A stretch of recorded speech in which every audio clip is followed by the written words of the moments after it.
इतना डर कि मतलब डर के मारे खेलने ना हो। देखो भाई साहब, इंडियन टीम जो है T20 फॉर्मेट में बड़ी खतरनाक हो गई है, लेकिन इतनी खतरनाक हो जाएगी कि पाकिस्तान डर के मारे नहीं खेलेगा, यह किसी ने सोचा नहीं था, और यह हुआ है। अंडर 19 में हमारे बच्चों ने जब पाकिस्तान को धर के कूटा, और पाकिस्तान जो क्वालिफाई करने की जगह मैच जीतने की कोशिश कर रहा था, रात को 8:45 पर जब वो हार गया और पाकिस्तान के बच्चे रोने लगे, तो पाकिस्तान के बड़ों ने कहा, जी जो हाल बच्चों का हुआ है वो हाल हम बड़ों का नहीं करवाएंगे।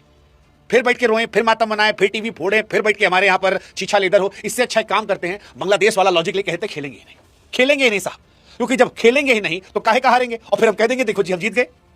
हम मतलब वो तो वैसे भी जीत जाते हैं ना हार कर। आसिम मुनीर हार कर फील्ड मार्शल बन गए, शाहिद अफरीदी अपने आप को इमरान खान समझ लिए, शहबाज शरीफ दुनिया में भीख मांगते मांगते अपने आप को दुनिया का सबसे बड़ा प्रधानमंत्री और सबसे खुददार कौम का नेता कहने लगे।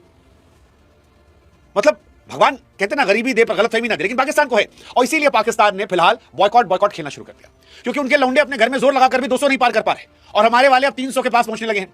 इसीलिए पाकिस्तान ने कहा भाई साहब मैच नहीं होगा। वो पाकिस्तान जो इंडिया के हाथ न मिलाने पर पै पै पै पै पै कर रहा था, खेल पॉलिटिक्स फलाना ढिमकाना ये वो ऐसा वैसा सारा ज्ञान दे रहा था, वो जिसने बांग्लादेश को चढ़ाकर वर्ल्ड कप से बाहर करवा दिया, और वो जो ये जान रहा था कि वर्ल्ड कप से बाहर अगर हम होने की बात करेंगे तो बांग्लादेश घुस आएगा, इस चक्कर में उसने कहा नहीं भाई साहब हम खेलेंगे नहीं। लेकिन आईसीसी कह रही गुरु कि सुनो तुम्हारे बाप का सामान नहीं है, ये आईसीसी है, खेलना खेलो नहीं खेलना मत खेलो।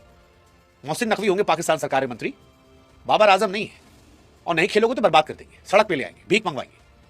आईसीसी ने साफ साफ कह दिया कि देखो गुरु, खेलोगे तो कायदे सब खेलोगे, और नहीं खेलोगे तो बाहर बैठ के देखोगे घर में, और उसके बाद तुम्हारे पीएसएल में भी हम बैन करवा देंगे। कोई खिलाड़ी अगर दिखाई पड़ा तो दफा दफा। अब पाकिस्तान सब पकाई हुई है।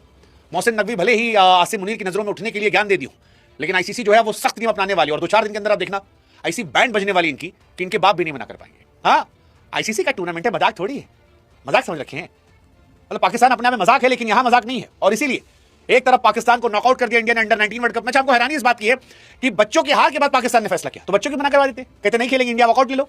लेकिन पाकिस्तान जानता है कि उनके लौंडों को हमारे लौंडे हरा दिए, तो हमारे बड़े तो जिस टाइम दुनिया में सबसे बड़े हैं वो तो पीठ ही देंगे, और इसीलिए शायद वो आना ही नहीं चाह रहा। मतलब पाकिस्तान को लगता होगा कि यार शाहिद अफरीदी के पापा अभिषेक शर्मा, अब तो छोटे वाले पापा भी आ गए, ईशान किशन, तिलक जो है वापस ही आ रहे हैं, सूर्या देख ही रहे हैं, हार्दिक पांड्या, उनको पता है बापू से तो अंग्रेज डर गए, तो ये कौन से खेत की मूली है। बुमराह हो गए, उसके बाद हमारे वरुण चक्रवर्ती, उनकी फिरकिम तो कोई समझ नहीं आता किसी को। सरदार कितना सरदार हो जानते हैं, और इसीलिए बहाना ले लिया। हालांकि बहाना काम नहीं आएगा, क्योंकि पाकिस्तान या तो वर्ल्ड कप से बाहर हो जाएगा और क्रिकेट की दुनिया से बैन हो जाएगा, या फिर उसका पैसा जो है पूरी तरह से रोक दिया जाएगा। पीसीबी से पैसा मांगा जाएगा, फुल कंपनसेशन जियो स्टार की तरफ से कि जो नुकसान हुआ है वो आप पर। उसके बाद उनकी बायलैटरल सीरीज पर, डब्ल्यूटीसी पॉइंट पर, आईसीसी रैंकिंग पर, उनके ओवरसीज प्लेयर्स पर, बाहर खिलाड़ियों पर, कुल मिलाकर इतना हो जाएगा कि पाकिस्तान का क्रिकेट अगले 20 साल के लिए बर्बाद हो जाएगा। और मैं आपको लिख कर दे रहा हूं, पाकिस्तान देखना थुक के चाटेगा, और पाकिस्तान खेलेगा इंडिया से।